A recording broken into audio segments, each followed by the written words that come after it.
This video will show you how to replace the memory modules in your ThinkPad.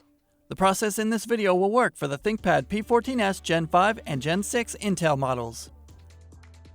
You'll need a screwdriver kit, a non-metallic pry tool, and 15 minutes of your time. Caution! To avoid damaging your device with electrostatic discharge, work on a hard flat surface. Use an anti-static wrist strap and mat, or discharge static by touching a grounded piece of metal.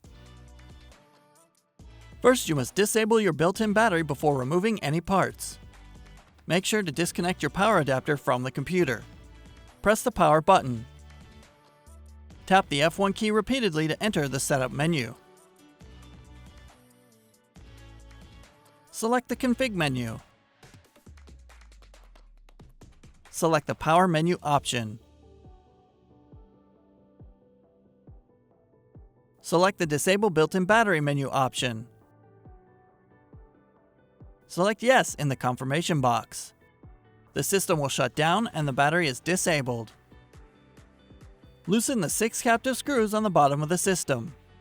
The captive screws do not come out of the base cover assembly. Do not try to remove them. Starting near the hinges, use a non-metallic pry tool to release the clips and remove the cover from the system.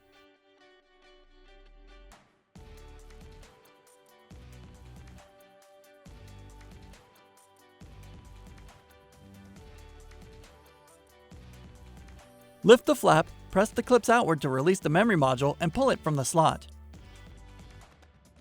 Remove the second memory module using the same process.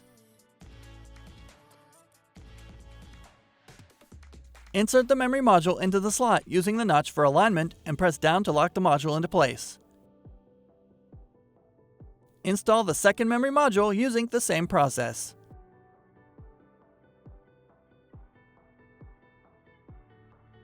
Place the cover onto the chassis, inserting the edge opposite the hinges first, and press down around the edges to secure the clips.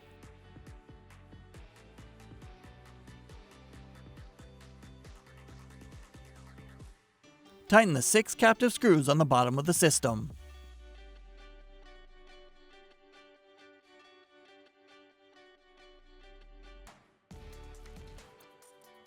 Plug in the power adapter and connect it to your computer to re-enable the built-in battery. You can find links to additional resources such as self-repair guides and the Lenovo parts store in the video description. For even more resources like user guides and manuals, visit the product page for your device at pcsupport.lenovo.com. For more information on your Lenovo devices, subscribe to Lenovo Support on YouTube.